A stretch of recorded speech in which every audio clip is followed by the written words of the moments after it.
ओम शांति। आज अव्यक्त मुरली संडे की। बाबा क्या कह रहे हैं? ये रिवाइज कोर्स है 9/12/93, 9 दिसंबर 93 का। तो बाबा क्या कहते हैं? आज ब्राह्मण संसार के रचता अपने चारों ओर के ब्राह्मण परिवार को देख हर्षित हो रहे हैं। ये छोटा सा न्यारा अति प्यारा अलौकिक ब्राह्मण संसार है, इसलिए ही ये विशेष आत्माओं का संसार है। हर ब्राह्मण आत्मा की श्रेष्ठ वृत्ति, श्रेष्ठ दृष्टि और श्रेष्ठ कृति विश्व की सर्व आत्माओं के लिए श्रेष्ठ बनाने के निमित्त है। हर आत्मा जिम्मेवार है। कौन सी जिम्मेवारी है उसको? उसकी दृष्टि, वृत्ति और कृति से विश्व परिवर्तन होना है। इसका अनुभव बाबा पूछ रहे हैं कि करते हो? इस जिम्मेवारी का अनुभव करते हो? कितनी बड़ी जिम्मेवारी है। सारे विश्व का परिवर्तन, न सिर्फ आत्माओं का परिवर्तन करते हो लेकिन प्रकृति का भी परिवर्तन करते हो। ये स्मृति सदा रहे, इसमें नंबरवार हैं। तो बाबा क्या कहते? ये स्मृति में नंबरवार हैं। सभी ब्राह्मण आत्माओं के अंदर संकल्प सदा रहता है कि हम विशेष आत्मा नंबर 1 बने, लेकिन संकल्प और कर्म में अंतर पड़ जाता है। हम कुछ सोच रहे कि हमको ये करना है, यहाँ तक ज्ञान देना है, लेकिन सोचा और कुछ और काम आ गया तो हमने जो सोचा उसको पोस्टपोन कर दिया। ये बाबा कहते तो ये क्या है? इसमें हम नंबरवार हो जाते हैं। कर्म और संकल्प में अंतर, सुनना जानना ये दोनों याद रहता है, लेकिन स्वयं को उस स्थिति में मानकर चलना, इसमें मेजॉरिटी कभी अनुभवी और कभी सिर्फ मानने और जानने वाले बन जाते हैं। क्या बाबा कह रहे हैं कि कर्म और संकल्प में आना, संकल्प और कर्म में आना किस लिए अंतर होता है? क्योंकि सुने, समझ गए, जान लिया, मान लिया, लेकिन इसमें क्या फर्क पड़ जाता? स्वयं को उस स्थिति में मानकर नहीं चलते। इस अनुभव को बढ़ाने के लिए 2 बातों के विशेष महत्व को जानो। एक स्वयं के महत्व को, दूसरा समय के महत्व को। मैं कौन हूँ, मुझे किस लिए परमात्मा ने चुना है और कौन सा समय है। ये संगम युग का समय बहुत बहुमूल्य है, हीरे तुल्य समय है। स्वयं के प्रति बहुत जानते हैं। अगर किसी से पूछेंगे बाबा कह रहे तो बहुत लंबी लिस्ट निकाल देंगे। मैं कौन हूँ, मैं आत्मा कितनी श्रेष्ठ हूँ, इसका तो बहुत लंबा लिस्ट निकल जाएगा। स्वमान भी याद आ जाएगा, सब कुछ हो जाएगा 1 मिनट के अंदर। लेकिन बाबा क्या कहते? लेकिन तो जानने में तो बहुत होशियार हो, सभी होशियार हो ना, बाबा पूछ रहे। फिर अनुभव करने में अंतर क्यों पड़ जाता है? क्योंकि समय पर उस स्थिति के सीट पर सेट नहीं होते हैं।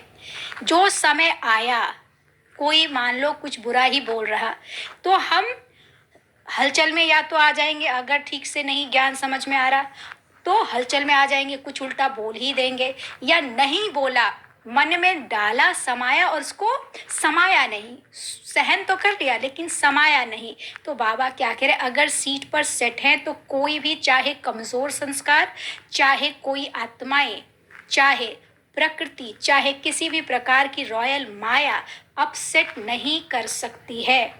जैसे शरीर के रूप में भी बहुत आत्माओं को एक सीट पर व स्थान पर एकाग्र होकर बैठने का अभ्यास नहीं होता, तो वह क्या करेगा? हिलता रहेगा। ऐसे मन और बुद्धि को किसी भी अनुभव के सीट पर सेट नहीं होना आता तो अभी अभी सेट होगा, अभी अभी अपसेट हो जाएगा। बाबा क्या कह रहे? शांत स्वरूप रहकर आत्मिक दृष्टि से कोई परिस्थिति को देखे, या अपने गलत स्वभाव संस्कार के कारण हम कुछ गलत बोल रहे तो उस पर अटेंशन नहीं जाएगा। दूसरा ऐसा बोल रहा है, ऐसा कर रहा है, उस पर चला जाएगा। तो स्वयं को देखना है, चेक करना कि मेरी स्थिति कहाँ है। मैं किसी के गलत बात से हिल जाती हूँ, या मैं किसी को जो मुंह में आता है बोल देती हूँ, या सहन जहाँ करना है, बाबा ने पिछले संडे में कहा ना कि सहन करने की शक्ति बढ़ाओ, उससे ही हम सीट पर सेट हो पाएंगे। सहन करने की शक्ति क्या है? हमको वो दिलाती है जो बाबा हमें हमसे चाहता है। बाबा कहता कुछ गलत भी है तो बाबा को देख के हल्के हो जाओ। क्यों? क्योंकि हमको लॉ अपने हाथ में नहीं लेना है, किसी भी स्थिति में अपने हाथ में लॉ नहीं लेना। अगर हम सहन कर लेते हैं और समा लेते हैं तो बाबा जो रिजल्ट देता है वो बहुत सुखदायी होता है। और दूसरा, हमारा विकर्म भी नहीं बनता है। तो बाबा क्या कहते हैं, शरीर को बिठाने के लिए तो स्थूल स्थान होता है और मन बुद्धि को बिठाने के लिए श्रेष्ठ स्थितियों का स्थान है। मन बुद्धि को कहाँ बिठाना है? जब हलचल हो या कोई परिस्थिति आए तो कहाँ बिठाना है? मैं शांत स्वरूप आत्मा हूँ, मैं प्रेम स्वरूप आत्मा हूँ, मैं सुख स्वरूप आत्मा हूँ। इन स्वमान की स्थिति में कि मैं पद्मा पदम भाग्यशाली आत्मा हूँ। क्यों? क्योंकि भगवान ने मुझे चुना है। जब इस स्थिति में स्वयं को बिठाएंगे तो हलचल में नहीं आएंगे। बाबा क्या कह रहे हैं? अभी अभी देखते हैं, बहुत एकाग्र है, बच्चों को देख रहे बाबा कि बच्चे कैसे कैसे खेल कर रहे हैं, कि अभी अभी तो बहुत एकाग्र है, फिर अभी अभी एकाग्रता के बजाय भिन्न भिन्न स्थितियों में भटकते रहेंगे। तो इस समय विशेष अटेंशन चाहिए, मन और बुद्धि सदा एकाग्र रहे, इस पर विशेष अटेंशन चाहिए। एकाग्रता की शक्ति सहज निर्विघ्न बना देती है, मेहनत करने की आवश्यकता नहीं है। जब हम फालतू की बातों से बुद्धि हटाकर सिर्फ मुझे किस लिए चुना है और किसने चुना है इस पर एकाग्र हो जाएंगे तो बाबा क्या कह रहा, एकाग्रता की शक्ति स्वतः एक बाप दूसरा ना कोई, ये अनुभूति सदा कराती है। एकाग्रता की शक्ति सहज एक रस स्थिति बनाती है। एकाग्रता की शक्ति सदा सर्वप्रति एक ही कल्याण की वृत्ति सहज बनाती है। एकाग्रता की शक्ति सर्वप्रति भाई भाई की दृष्टि स्वतः बना देती है। एकाग्रता की शक्ति हर आत्मा के संबंध में स्नेह, सम्मान, स्वमान के कर्म सहज अनुभव कराती है। जब हम एकाग्र हो जाएंगे तो बाबा से इतनी शक्ति, इतनी प्राप्तियां होती है कि मुझे किसी से कुछ और चाहिए ऐसी कामना, इच्छा नहीं होती। तो कोई बुरा बोले, अपमान करे, दुत्कारे, कुछ भी या हमारे ही संस्कार पर हमें कभी कंट्रोल नहीं होता तो वहाँ पर भी क्या हो जाता, मैंपन आ जाता है। लेकिन मैं कौन हूँ? मैं आत्मा हूँ, बहुत पावरफुल आत्मा। जब इस स्थिति में बैठेंगे तो सम्मान देंगे, क्योंकि मेरे पास देने के लिए भरपूर है, इसलिए देने वाली स्थिति में हम आ जाते हैं। तो बाबा इसीलिए क्या कह रहे हैं, क्या टेंशन देना है? एकाग्रता स्थित होते, एकाग्रता में क्या करना है? स्थित होना है। अनुभव भी करते हो लेकिन एकाग्र अनुभवी नहीं होते, कभी श्रेष्ठ अनुभव, कभी मध्यम, कभी साधारण, तीनों में चक्कर लगाते रहते हैं। हमेशा श्रेष्ठ हमारी एकाग्रता नहीं होती। इतना समर्थ बनो जो मन बुद्धि सदा आपके ऑर्डर अनुसार चले, स्वप्न में भी सेकंड मात्र भी हलचल में नहीं आए, मन मालिक को परवश नहीं बनाए। मालिक कौन है? आत्मा। और अगर मन के हिसाब से करने लगे तो मालिक क्या हो जाएगा? गुलाम बन जाएगा, परवश, दूसरे के हिसाब से चलने वाला। तो बाबा कहते हैं कि अपने को एकाग्रता की शक्ति से इतना भरपूर करो कि आत्मा ही मालिक रहे, मन ना मालिक बन पाए। परवश आत्मा की निशानी है। उस आत्मा को उतना समय सुख, चैन, आनंद की अनुभूति चाहते हुए भी नहीं होगी। जब कोई परिस्थिति आएगी तो वो चाहेगा कि मैं चैन से रहूं, लेकिन वो चैन से नहीं रह पाएगा। क्यों? क्योंकि उसको शीतलता, सुख, आनंद की शक्ति की कमी है, इसलिए वो सुख, चैन, आनंद की अनुभूति नहीं करता। जब हम मालिक होते हैं तो क्या कहते हैं, सब अपने अपने संस्कार के हिसाब से चल रहे हैं, जो जो कर रहा वो अपने लिए कर रहा, अच्छा भी अपने लिए, बुरा भी अच्छा अपने लिए। तो हम बेचैन ना हों क्योंकि वो उसका कर्म है, मैं जो करूँगी वो मुझे मिलेगा। तो जब ज्ञान को अप्लाई करेंगे और शक्ति के साथ, यानी बाबा की सारी शक्तियाँ सहन करने की, समेटने की, समाने की, इन शक्तियों से जब भरपूर होंगे, परखने की, निर्णय करने की, तो बाबा फिर हमको क्या कहता, फिर आप मालिक हो जाओगे, स्थिर हो जाओगे, स्थित हो जाओगे अपने सीट पर।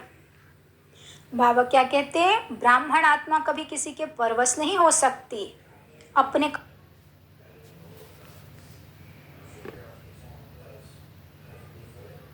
परवश नहीं हो सकती, अपने कमज़ोर स्वभाव और संस्कार के वश भी नहीं।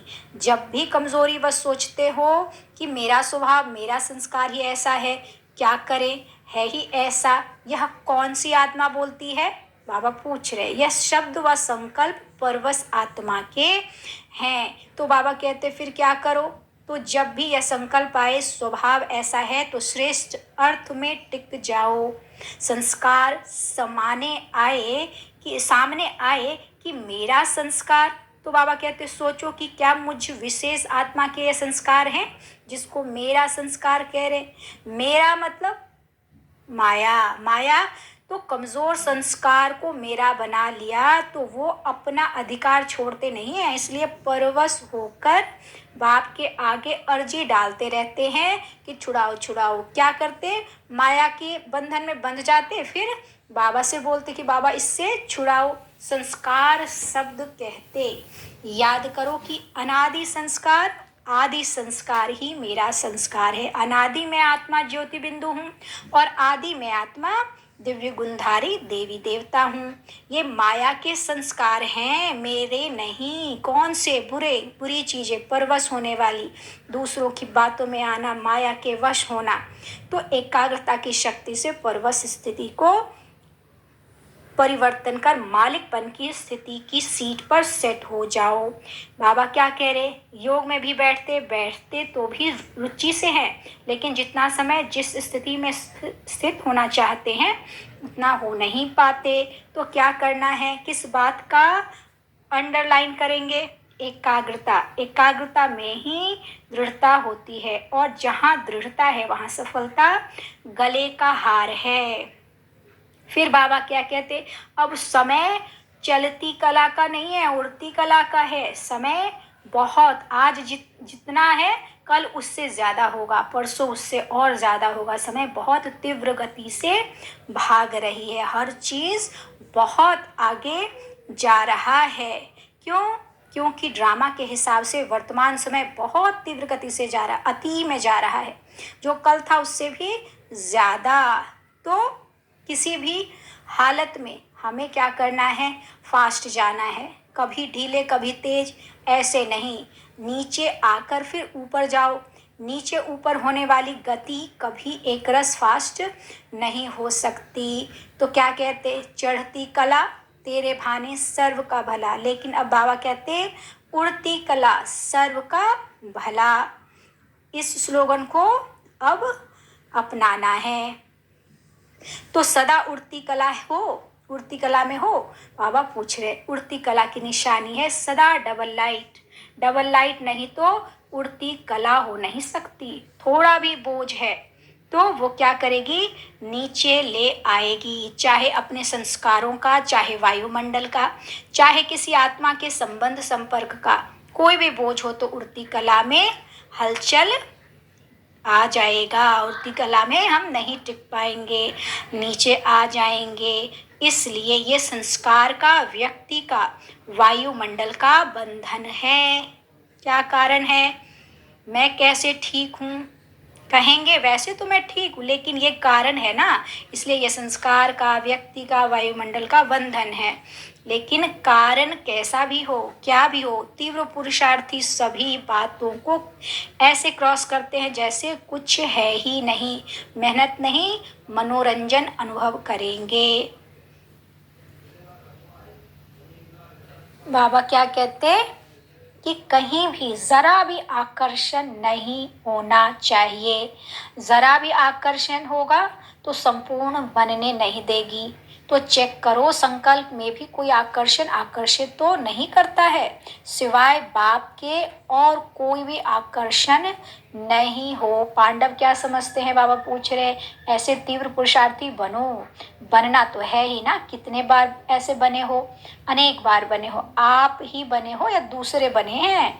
बाबा पूछ रहे, आना है ना नंबर 1 में। माताएं क्या करेंगी, माताओं से बाबा पूछ रहे नंबर 1 या नंबर वार भी चलेगा, 108 नंबर भी चलेगा, 108 नंबर बनेंगे कि पहला नंबर बनेंगे। अगर बाप के बने हैं, अधिकारी बने हैं तो पूरा वर्षा लेना है, या थोड़ा कम, फिर तो नंबर 1 बनेंगे ना। बाबा पूछ रहे, दाता फुल दे रहा और लेने वाला कम ले ले तो क्या कहेंगे। इसलिए नंबर 1 बनना है। नंबर 1 चाहे एक ही हो, लेकिन नंबर 1 डिवीजन तो बहुत है ना, तो सेकंड में नहीं आना। बाबा कहते हैं अधूरा लेने वाले तो पीछे पीछे आएंगे, और जब खुला भंडारा है और अखुट है तो कम क्यों ले। बेहद है ना, हद हो गया, क्या है, हद हो कि 8,000 इसको मिलना है, 10,000 इसको मिलना है, तो कहेंगे भाग्य में इतना ही है। लेकिन बाप का खुला भंडार है, अखुट है, जितना लेना चाहो ले सकते हो। और बाबा पूछ रहे कि सभी सदा खुश रहने वाले हो ना। दुख की लहर तो नहीं आती, स्वप्न में भी नहीं आ सकती। अगर खुश रहेंगे, बाबा के मत पे चलेंगे तो संकल्प तो छोड़ो, लेकिन स्वप्न में भी नहीं आ सकती। इसको कहा जाता है नंबर 1। तो क्या कमाल करके दिखाएंगे, सभी नंबर 1 में आकर दिखाएंगे ना, बाबा पूछ रहे। अब बाबा कहते दिल्ली का मतलब दिल्ली वाले कहाँ हैं, दिलाराम की दिल पर। तो दिल की गद्दी यथार्थ चाहिए ना, नीचे ऊपर नहीं चाहिए, दिल को बिल्कुल स्थिर होना चाहिए, एक रस। तो दिल्ली वाले को ऐसा बनना है। तो नशा है ना कि हम दिलाराम की दिल में हैं, शिव बाबा का दिल कहाँ है, दिल्ली वालों में।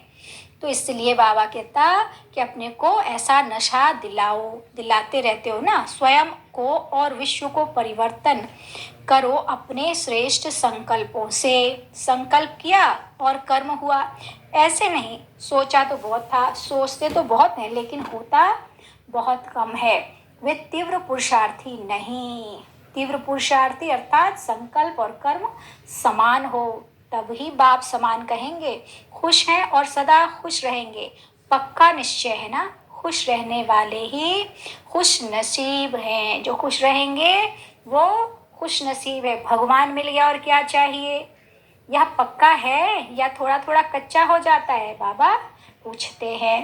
कच्ची चीज अच्छी लगती है, पक्के को पसंद किया जाता है, तो पूरा ही पक्का रहना है। रोज अमृत वेले क्या करना है, इस पाठ को पक्का करना है। मैं खुश रहूंगी और दूसरे को खुश करूंगी। और कोई खेल बाबा कहते मत दिखाना, चाहे कोई भी परिस्थिति कुछ भी हो। वरदान है भाग्य और भाग्य विधाता बाप की स्मृति में रहे, भाग्य बांटने वाले फ्राक दिल महादानी भव। भाग्य और भाग्य विधाता बाप की स्मृति में रहे, भाग्य बांटने वाले फ्राक दिल महादानी भव। भाग्य विधाता बाप और भाग्य दोनों ही याद रहे, तब औरों को भी भाग्यवान बनाने का उमंग उत्साह रहेगा। क्या याद रखना है, कौन है मेरे साथ, भाग्य विधाता, भाग्य बनाने वाला, और मुझे मिला है तो मेरा कितना हो सौभाग्य। तो जो मुझे मिला मैं दूसरों को बांटूंगी तो मुझे भी इतना उमंग उत्साह आएगा और मेरा भाग्य और कई गुना बढ़ता जाएगा। तो बाबा कहते दुनिया क्या करती है, कपड़े बांटती, खाना बांटती, कुछ भी बांटती, कोई गिफ्ट देती, लेकिन हम क्या देते हैं, भाग्य। आप भाग्य बांटते हो तो जहाँ भाग्य है वहाँ सब प्राप्तियां हैं। ऐसे भाग्य बांटने में फ्राक दिल यानी बहुत महादानी श्रेष्ठ बनना है, सदा देते रहो। फिर स्लोगन है, बाबा क्या कहते, जो एक नामी रहते और एकानामी से चलते हैं वही प्रभु प्रिय है। एक नामी एक शिव बाबा, दूसरा न कोई, और इकोनॉमी जो बचत करके समय श्वास संकल्प हर चीज का बचत करना जानते हैं, उसको यूज करना जानते हैं, वो कौन है, प्रभु प्रिय है। अच्छा, ओम शांति।